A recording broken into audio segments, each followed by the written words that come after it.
In digital Marathi, जनतेच्या हक्काचं व्यासपीठ।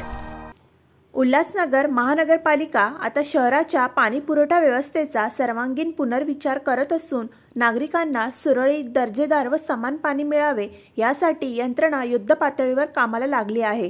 या पार्श्वभूमीवर प्रशासक तथा आयुक्त मनीषा आवाळे यांनी मंगळवारी कॅम्प क्रमांक 4 व 5 भागातील पाणी पुरवठा योजनेशी संबंधित अत्यंत महत्त्वाच्या ठिकाणी भेट देत प्रत्यक्ष पाहणी केली।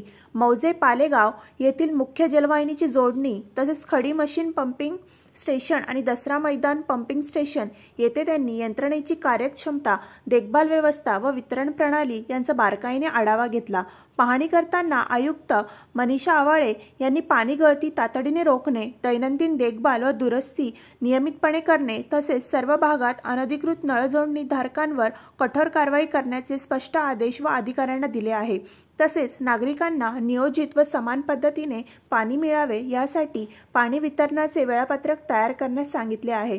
जलसंपदा ही अमूल्य आहे आणि ती सर्वांपर्यंत न्यायरीतीने पोहोचणे ही पालिकेची जबाबदारी आहे, असे स्पष्ट करत आयुक्त मनीषा आवाळे यांनी विभागाला कार्यक्षमतेने काम करण्याची ताकीद दिली आहे।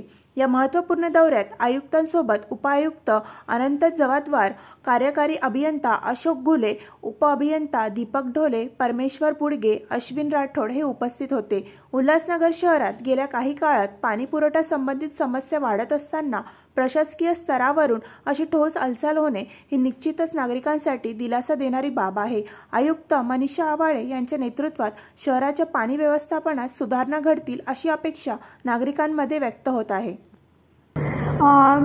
वारंवार माझ्याकडे तक्रारी येत राहतात की पाणी पोचलेलं नाही आहे, पाण्याची तुटवडा आहे आणि जेव्हा आपण काटेकोरपणे जेव्हा अभ्यास केलेला आहे तर तुटवडा आपल्याकडे पाण्याचा कुठेही नाही आहे। आपण जास्त पाणी उचलत आहोत, त्याचा खूप भरमसाठ आपण बिलही देत आहोत आणि तरीही खूप अशी खंत आहे की जर लोकांकडे पाणी पोहोचत नसेल तर मला ॲक्च्युली वस्तुस्थिती जाणून घ्यायची होती, कारण की ऑफिसमध्ये बसून आपल्याला ते जाणून घेणं शक्य नाही आहे। वारंवार पद्धतीने मी ते व्हिजिटही केलेलं, पण मात्र काल मी 12वी स्टेशन जिथून आपण पाणी उचलतो, कोणत्या प्रेशरने उचलतो, मग ते आपल्या संपमध्ये जातं, मग आपण ESR कडून आपण वेगवेगळ्या प्रभागाला ते देतो पॅनलमध्ये, तर टायमिंग्स चेक केले, सगळं चेक केलं। आता त्या अनुषंगानं जी गोष्ट मला आढळून आलेली आहे तर ते आपण सगळ्यांनी समजून घेतली पाहिजे की एका घराला जर पाणी मिळत नसेल तर तिथे खूप जास्त हे आहे की एका घराला खूप जास्त पाणी मिळालेलं आहे। म्हणजे सो बेसिकली पाणी कोणाचं तरी वाट्याचं आपण घेतोय हे आपण आधी समजून घेतलं पाहिजेत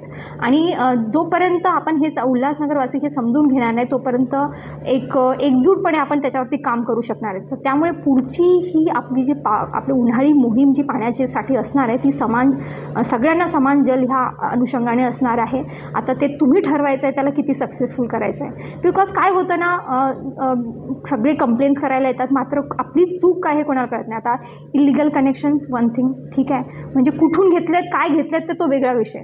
त्याच्यानंतर आपल्याकडे खूप हाय कपॅसिटीचे पंप्स जे आपण लावतोय ते आहेत, मल्टिपल कनेक्शन्स इन बिल्डिंग्स, हे सगळे विषय खूप खोल आहेत आणि हे वरवरचे जरी खूप असे कमी वाटणारे असतील तरी ते कुठून तरी दुसऱ्याचं पाणी आपण दुसऱ्याच्या वाटाचं पाणी आपण घेतो हे मात्र आपण अधोरेखित केलं पाहिजेत। आणि मग टेल एंडला ते पाणी न पोचणं आणि मग आपण म्हणतो की प्रेशर नाही आहे किंवा हे नाही आहे, तर कुठेतरी आम्ही त्याचा खूप सविस्तर सर्व्हे करणार आहोत, आम्ही त्याची खूप सविस्तर पॉलिसी आणणार आहोत आणि त्या अनुषंगाने प्रत्येकाला, प्रत्येक घराला आणि प्रत्येक महिलेला, बिकॉज सगळ्यांचा तिच्यावरती तो फार जास्त भर असतो पाण्याचा, पाणी भरण्याचा, टिकवण्याचा, तर तो भार आम्ही कमी करण्याचा प्रयत्न करू। सगळ्यांनी मला याच्यामध्ये साथ द्यावी हीच मी अपेक्षा ठेवते। थँक्यू।